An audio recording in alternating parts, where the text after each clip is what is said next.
लगा पचरा छतरी मित्रंग कभी न मित्रंग, जब मित्रंग तब दगे लगा। किसी किला में गया तो साला सब छतरी एक ही जात का है। हर वक्त कोई वचन बोलता है तो जैसे कमछुआ जैसा लगता है। मैं तो कावनों किला में गया हूं सजनों, अपने आप को इतना बड़ाई करता है, जितना बड़ाई करता है उतना साला लड़ लड़ कर मर जाता है।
महाराजा सुंदर खबर है, कैसा सुंदर खबर है? जो संदेश लेकर के मैंने गया था, क्यों नहीं वो कार्य करके मैं लौटा हूं। महाराजा एकावनों किला में मैंने सारा किला गया, नाना को तो परम सुनते ही, क्यों नहीं छतरी को तो धैया में पेशाब होता था। कोई छतरी न तिलक को स्वीकार करता था, क्या कोई स्वीकार? लास्ट में मैंने एक रात महबा को छोड़ दिया, क्योंकि बूढ़े महाराज ने कितने दिन अपने बेट पे बोल रहा था, पंडित राज महबा नाता जोड़ने योग किला नहीं है, क्यों नहीं? इसीलिए वो सुन करके मैंने राज महबा नहीं गया अवश्य, लेकिन वो महबा को नजदीक में जो एक सागर बनबबरी है, वो बनबबरी होकर के मैंने आ रहा था और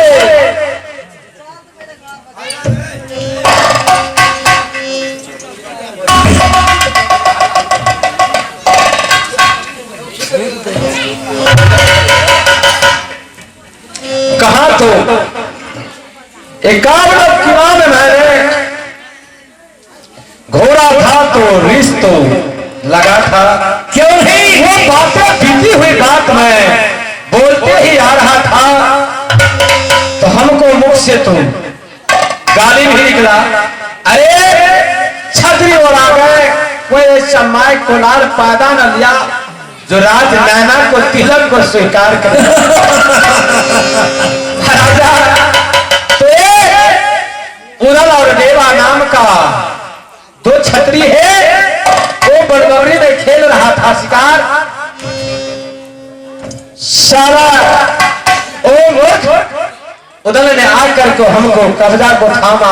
पंडित इसको तूने गाली देता है, तुम्हारे कहा है राजा गाली तो मैंने बचपन देता हूं, जो एकावनों किला का छतरी बहुत बलशाली और बहुत बड़ा करता है, जो ऐसे किला है वो ऐसे किला है।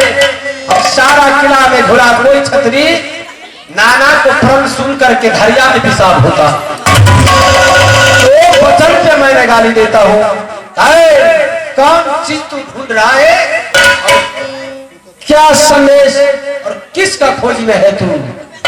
हम कहे सारा कहानी जो राज नाना का रवैया हूं, जात का मैंने पंडित महाराजा सामने का लड़की जो सती सोना है उसको तिलक लेकर के कामरों किला में मैंने ढोरा देता हूं और पान को बीरा लेकर के घूरता हूं। जो छतरी में भुजा में ताकत होगा, सीना में बल होगा तो को थामेगा। क्यों नहीं? थोड़े बोला पंडित लाओ तिलक हम थाम लेते हैं, मैं अपने भाई आल्हा पे चढ़ाता। क्या मुदल ने बोला? क्या महाराज मुदल छड़ दिया? तो मैंने कहा है सुनो, क्या तुम पढ़े लिखे हो? मूर्ख जैसे तू बातें करते हो। अरे जो लड़का शादी करने योग्य होगा और उसको दिल होगा शादी करने के लिए तो लड़का तो आप ही कहेंगे, हम स्वीकार करते तो अपने भाई क्या तुम करोगे? बोला हम तो छोट हैं, हम न करेंगे अपने भाई के लिए। वहां घंघोर बात को टकरार हुआ। लास्ट में तो मैं का एक साला छतरी है, हम जात का ब्राह्मण, यदि तेगा भागने लगेगा तो पंडित को सर कट जाएगा। वो जब से तूने दे दिया तो महाराज वैसे मैं नहीं दिया, तो जबरदस्ती हाथ से तिलक छीन करके अपने भाई आल्हा पे चढ़ा दिया, ले गया और मैंने दिन तारीख को ले लिया हूं। कितने दिन तारीख लिए हैं? ये मास जब गुजर रहा है ना, क्यों नहीं 29 तारीख को वो ले बारात लेकर आया तो मैंने ताना भी मार दिए हैं, तुम्हारा पिता को सर तो कहा राज सोहरी में कटाया और तुम्हारा सर राज नैना में कटाएगा। महाराजा सामने 3 पत्था का रखा है, जो दिन रात तेगा को करे शिकार, फरे न पाता है सयो दुल्हा को माथ झूल रहा है राज नैना के अंदर में। अगुआ साला खाता है फथा कमार, बाजू में ताकत है तो इस बार तेरे माथ कट जाएगा राज नैना के अंदर में। ठीक है चलो 29 तारीख को मैंने याद दिलाता हूं, मैंने महाराजा सुबाइरमान और महाराजा लहरा और छोटे को कहेंगे तेरा फिदा करके रखिए, जो सारा बलहार उधर को सर को काटेंगे। पंडित महाराज बोले महाराज आप थोड़ा साइड हो जाइए। भैया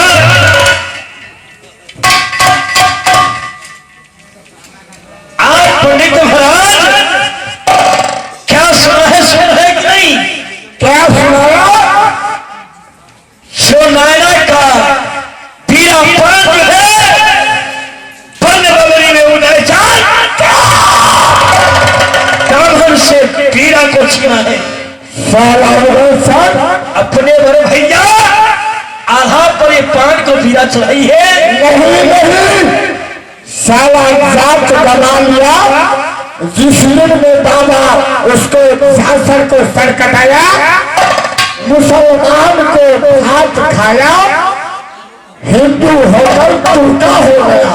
बड़े भैया चिंता न कर बड़े भैया ये को खूना क्या प्यास भैया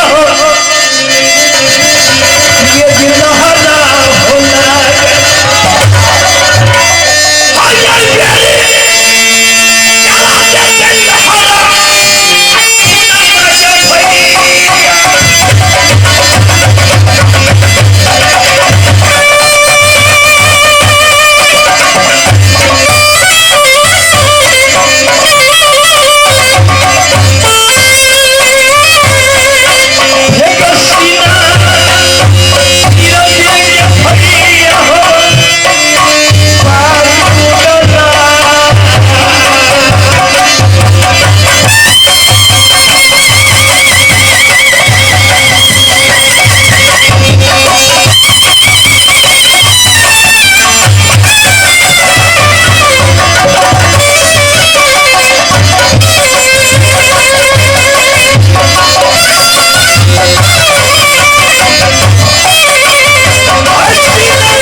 साला मुगल को तो मेरा नाम सुभाइंद्र नहीं सुभाइंद्र जिस दिन जन्म लिया बाबा इंद्र को कहा है बाबा मेरा प्रधान दो। इंद्र बाबा बोला कि बेटा इंद्र जी मैं ऐसा प्रदान देता हूँ कि तुम इस पृथ्वी पर पड़ेगा नहीं। तुमको कोई पुरुष मारने वाला पुष्पा में कोई नहीं लेगा। मैं अमर लकड़ी और अमर ढोल का बेटा हूँ। तुम अमर लकड़ी को अमर ढोल को बताना एक सिद्धांत हो जाएगा। भैया आज छोटन का तलवार प्यासी है। छोटन बड़े भैया खाना पीना मिलना जुलना इस दुनिया के जीवन का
बहन सो रखा है और मालिन को साथ में फुलवारी से फूल लोग के मालिन लाएगा और मेरा बहन सोना चाहेगा।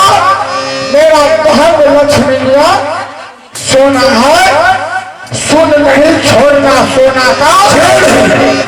तुम्हें खबर जाना देना इंद्र सुदामन का कब्जा बनी रहे तलवार। किसकी मैया पाठ जन्मे एक तस्वीर में लिए उठा अच्छा लिखे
बाबा को टाइम हो गया पूजा करने के लिए।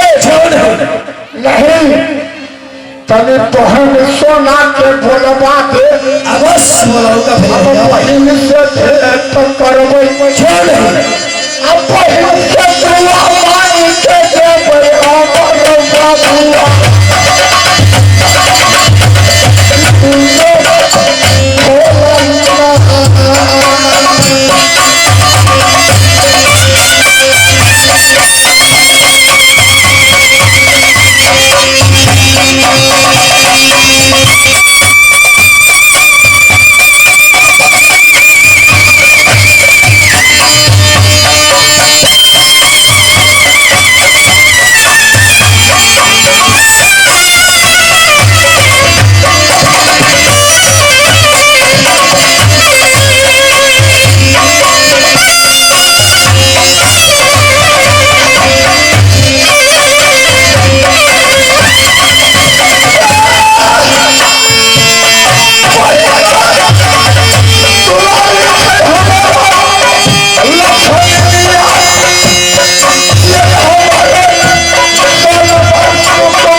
सोना भाई छोटा आज दरबार में बड़े भैया ही सभा बैठे हैं और तुम्हें याद किया है, देखने की लालसा लगी है।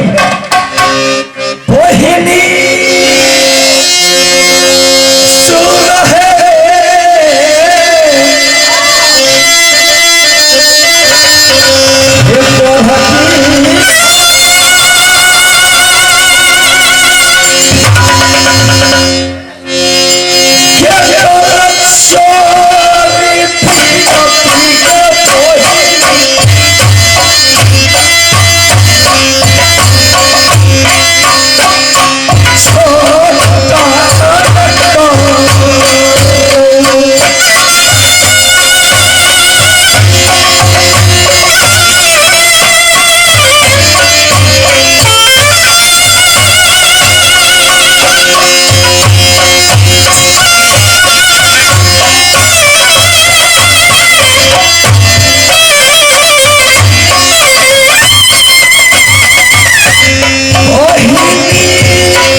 सभा बुला करके आप तीनों भाई किस लिए याद करते हैं? भाई लक्ष्मी बोले भैया हम इंद्र बाबा को पूजा, इंद्र बाबा को फुलझड़िया हो, हर रोज इंद्र बाबा को पूजा करता हो। हमार बहिन दुलारी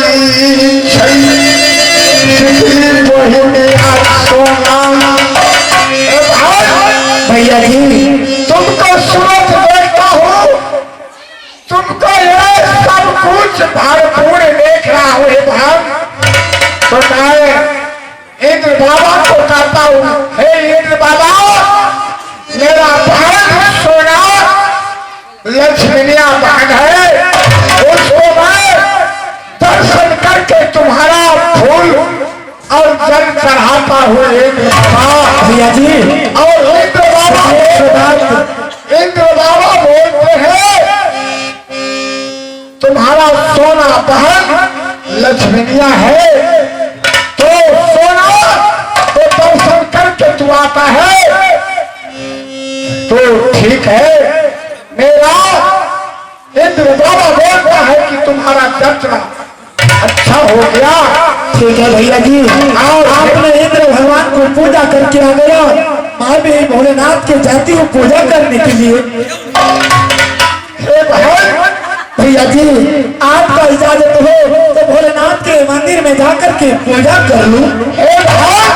भैया पूजा पाठ सब करो, इसलिए मेरा परवाह नहीं है, मगर सुबह इंद्र मन का पगड़ी लाली को रखना कि मैं छोटा से तुम्हारा पाल करके इतना बड़ा बनाया हूँ, और छोटा और लहरा तो छोटा है। हे दुलारी बहन, हाँ भैया याद रखना, कभी धोखा नहीं देना।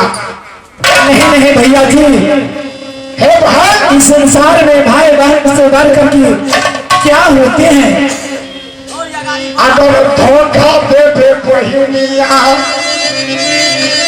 अभी दे दे,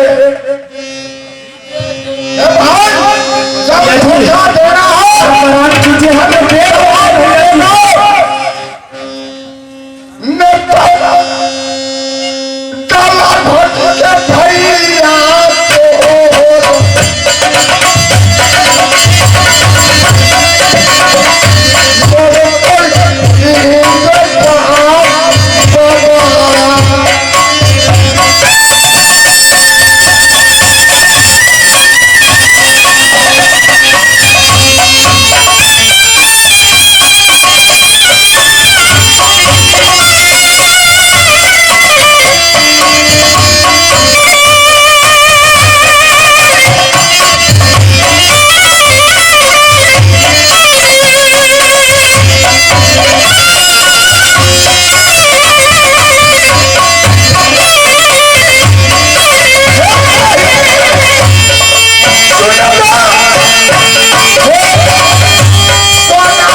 से जानती हूँ भोलेनाथ की पूजा करके तुरंत आ जाऊंगा।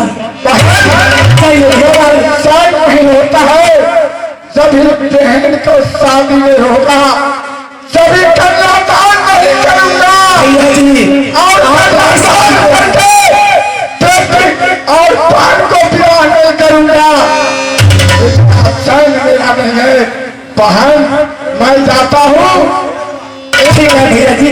इंद्र बाबा को मेरा टाइम हो गया फूल चढ़ाने के लिए, और तुम 5 दिन के लेकर और 10 दिन के लेकर फुलबाज बताओ, फूल ले करके इंद्र बाबा को चढ़ाना। और मैं जाता हूँ कहा इंद्रपुर, इंद्र बाबा को चल चढ़ाते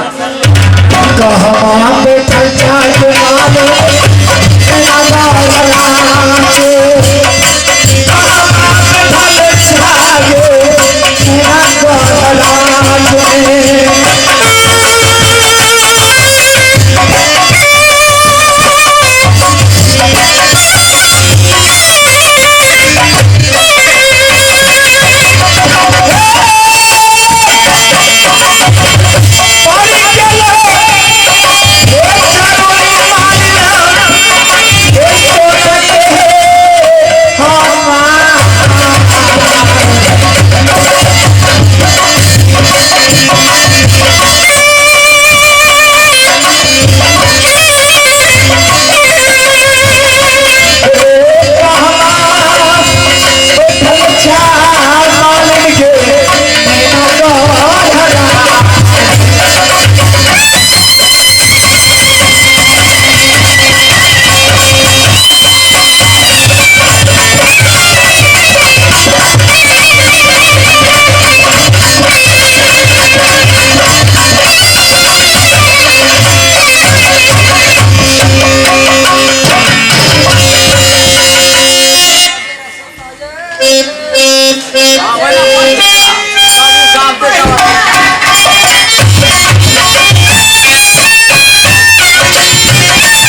हार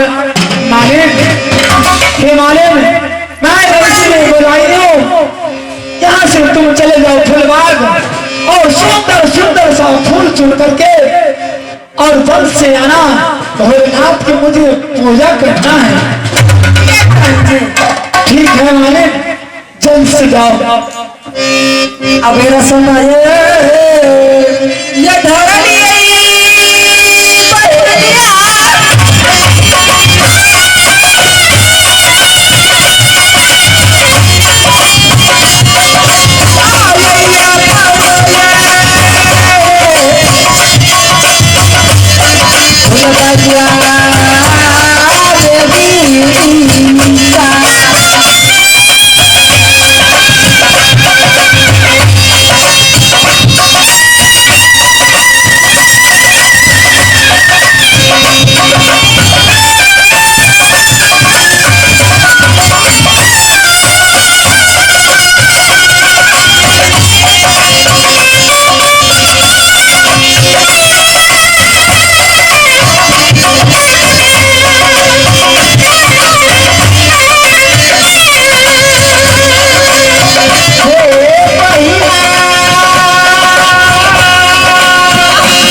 देखिए भैया, बोलो।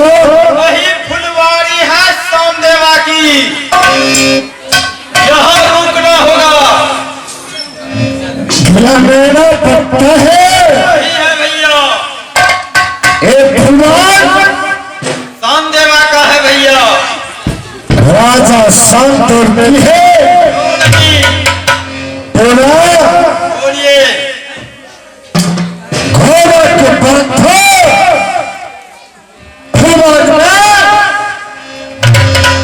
कुछ देर के लिए हम विश्राम करेंगे फुलवारी में। वही होगा भैया।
कन्या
कैसे तो घूमो ये फुल पाक है सुनना करके तो हमरा तो मुंह से ले रहे चिल जाएंगे बाबा है मुंह को तू असर करे बने ए वासल फेल भागा हां मिस्त्री के देखला पता ई कैसे तोर बही नहीं हम सोची गई सुनना काना क्या छोटी बहन की बियाह भरल है नहीं रहो मोरे ना करो और उन्होंने बियाह जाते हैं तोरा ना अच्छा वो है तोरा ना जब गए घाट में चिया भी लड़की तक ले हां दुनिया के लोग हमारा रिजेक्ट कर दिए तो रिजेक्ट करे छी सुनना है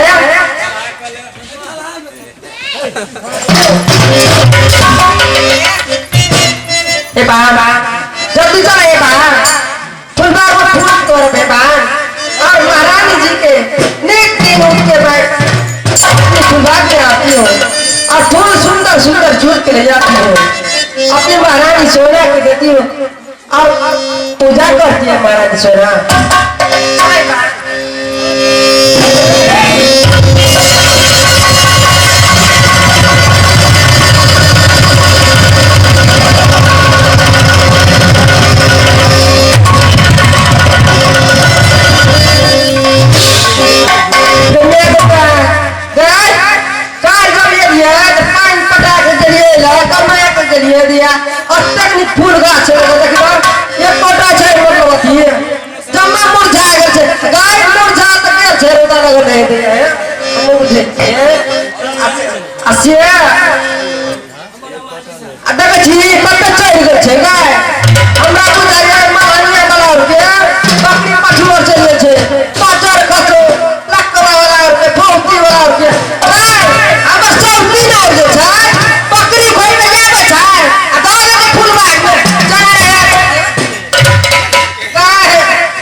माली कहती है सुनिए ना, हमारे फूल है, फूल को तो माफ चढ़ा लिया है, बकरी पठाया है। तुम कौन है? हम मालिन है। कहाँ की मालिन है? मालिन नहीं कराने वाली मालिन है। नैना की मालिन है? हाँ, मालिन करिए ना।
तुम्हारा फुलवान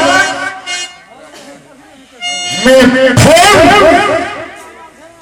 छड़ गया था, इसलिए तो गाली देती थे।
गाली दी है, क्या है पहचान नहीं है?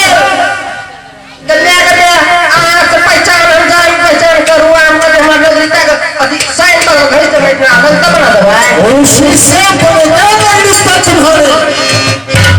ये जान में पहचान हम तोड़ में हमारे बात बात मुंह बड़ा कर देखी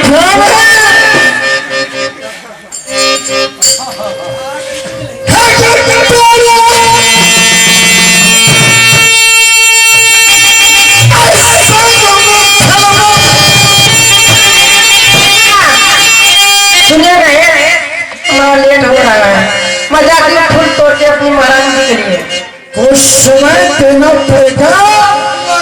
नहीं आप बहुत हद तक बात करते गंदी ये बात मुझे अच्छी नहीं लगती है।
कौन है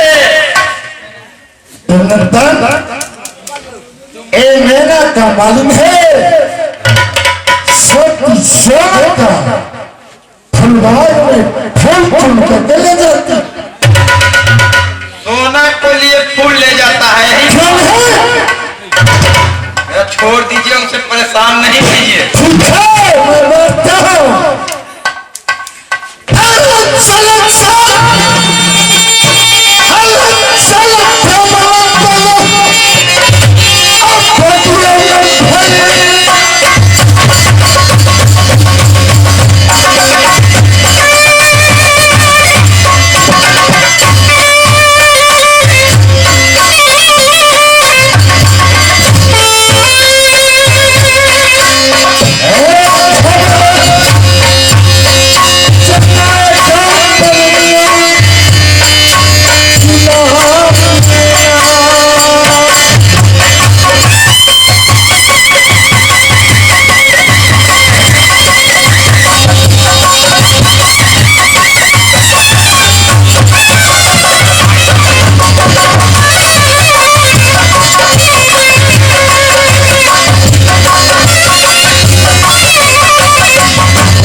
लगा दिया, भोलेनाथ रुठ जाएगा मंदिर में तो क्या जवाब दूंगी मैंने भोलेनाथ के?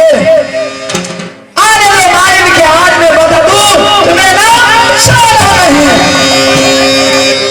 मालिन गया फूल लाने के लिए, क्या करती है नहीं करती है, सवा पहर दिन उठने वाले हैं।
तुम्हारे साड़ी फटा हुआ है। बहुत अच्छी है महाराज जी, बहुत अच्छी।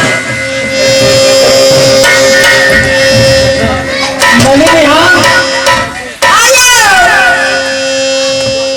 हमने तुझे चलिए तोड़ दिया भाता रखने से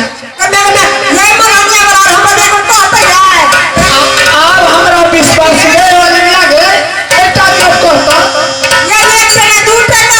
गए बोले दिया सारी भात को तोड़ा फूल डाल में आ गाल में दांत के काट में चल गई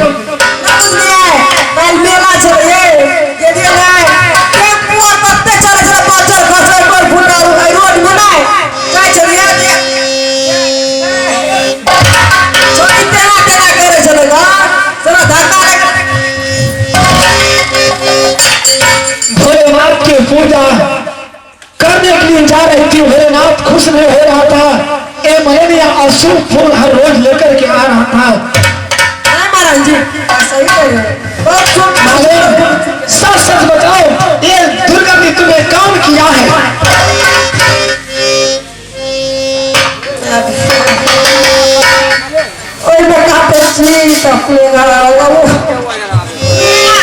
महाराज जी पहले चलिए ना, आप पूजा पहले कर लीजिए ना। हे गच्चा मरिया निचले बोलिन हे मैना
पुरुष आया है।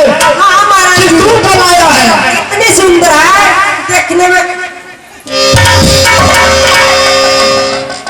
अरे नारायण वो सुंदर है, कुछ है उससे लेना देना मुझे क्या है? तो फिर हुआ क्या? कुछ नहीं हुआ, कुछ नहीं हुआ। नहीं। दांत काट लिया, भाग गया। सुनिए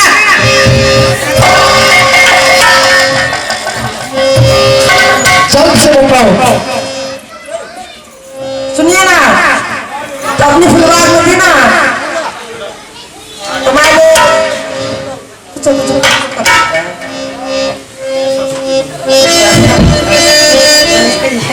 सुनिए महाराज जी, ये देखना बहुत सुंदर थी। मैंने उसके नाम से नाम पूछी, ये बताइए है कि मेरे घर नगर मुहबा है और वो जंगी उदम क्या नाम? हाँ महाराज जी, रुदल बताया। उसके साथ में देवा पंडित भी थी।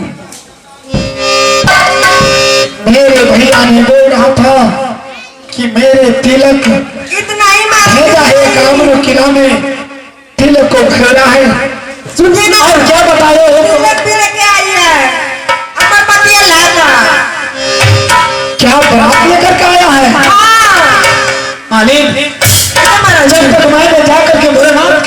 करती हूँ, वहां से जाकर के फुलबाग जाओ और उन्हें बुलाना, जाकर के कहो कि सोना तुम्हें शिव मंदिर में बुलाया है।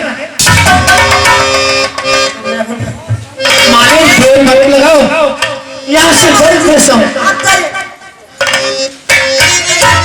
ठीक है, जाओ मालिक। अपना करबई के दीदी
बोलिए महाराज।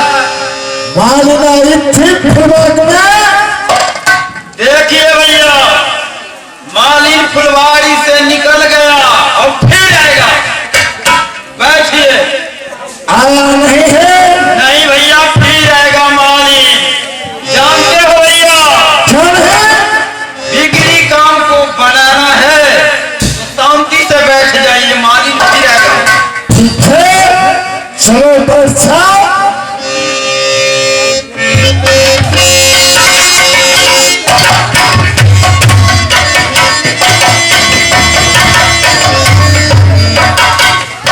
और ये जाता है बलान पट्टी के रहने वाले पोस्टदेव मुखिया। ये मलनिया की ओर खुश होकर के 21 रुपया नोट दिया है। प्रेम से बोले दान देने वाले दाता की।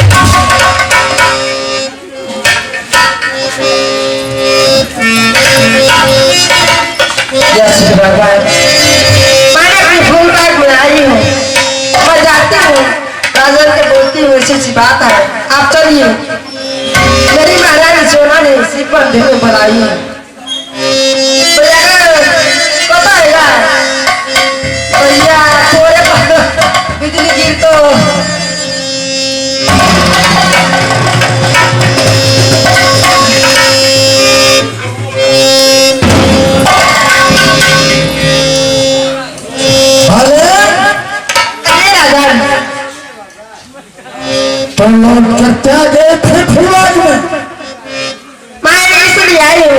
हमारी महारानी सोना है ना, आपके बुलाइए। शिव मंदिर में चलिए ना। शिव मंदिर में है सोना? हाँ, चलिए ना, चलिए ना।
भैया हमारा हाथ में पकड़ी चले भाई उदय मालिन के रूप देखते आपके दिमाग ठहरा जाता है। भैया ध्यान से सुनिए, हमारा कबीर साहब के पाती में क्या लिखा है जानते हैं? सुनना चाहते हो? सुनना चाहते हो? भैया ये